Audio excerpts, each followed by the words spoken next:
أعوذ بالله من الشيطان الرجيم. بسم الله الرحمن الرحيم. قد يراك البعض تقيا، وقد يراك آخرون مجرما، وقد يراك آخرون كذا أو كذا أو كذا، لكن الحقيقة أنك أنت أدرى بنفسك. السر الوحيد الذي لا يعلمه غيرك هو سر علاقتك بربك.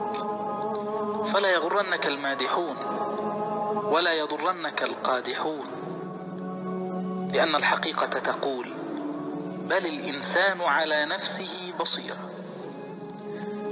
من خطورة العيش بين الطاعة والمعصية أنك لا تدري في أي فترة منهم ستكون الخاتمة. افعل الطاعة إخلاصا لا تخلصا، وحافظ على النفل تقربا لا تكرما، فأنت والله أحوج للطاعة، وربك سبحانه غني عنها.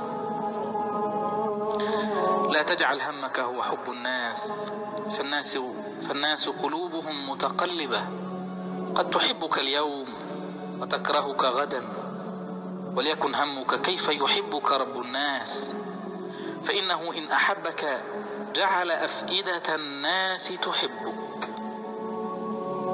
والحرام يبقى حراما حتى ولو كان الجميع يفعله. لا تتنازل عن مبادئك ودعك منهم، فسوف تحاسب وحدك. لذا استقم كما أمرت لا كما رغبت. اجعل لنفسك خبيئة وسريرة لا يعلمها إلا الله، فكما أن ذنوب الخلوات مهلكات، فكذلك حسنات الخلوات منجيات. لقد رضي الله عن المؤمنين إذ يبايعونك تحت الشجرة، فلا تشغلك الأماكن الفارهة، فإن أعظم مؤتمرات التاريخ كانت تحت شجرة. اللهم إني فوضت أمري إليك. قال أحد العلماء: إني أدعو الله في حاجة، فإذا أعطاني إياها فرحت مرة، وإذا لم يعطني إياها فرحت عشرات المرات، لأن الأولى اختياري، والثانية اختيار الله علام الغيوب. جميلة هي الثقة برب العباد، والله يعلم وأنتم لا تعلمون. تلك إجابة شافية لقولنا: لماذا يحدث ذلك لي؟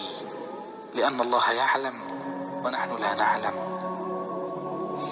خروج بعض الناس من حياتك أو دخولهم إليها رحمة من ربك، رحمة لا ندركها إلا مع الوقت. الأعوام تغير الكثير، إنها تبدل تضاريس الجبال، فكيف لا تبدل شخصيات البشر؟ لو علمنا كيف نغرق في الأجر بعد المحن لما تمنينا سرعة الفرج. لم يأخذ منا إلا ليعطينا، فاستقبلوا الأقدار بقولنا وقولكم الحمد لله. كان السلف الصالح يتواصون ب3 كلمات لو وزنت بالذهب لرجحت به. الأولى: من أصلح ما بينه وبين الله أصلح الله ما بينه وبين الناس. والثانية: من أصلح سريرته أصلح الله علانيته. والثالثة: من اهتم بأمر آخرته كفاه الله أمر دنياه وآخرته. أشد أنواع الخسارة أن تكون الجنة عرضها السماوات والأرض ولا يوجد لك مكان فيها. اغتنم الحياة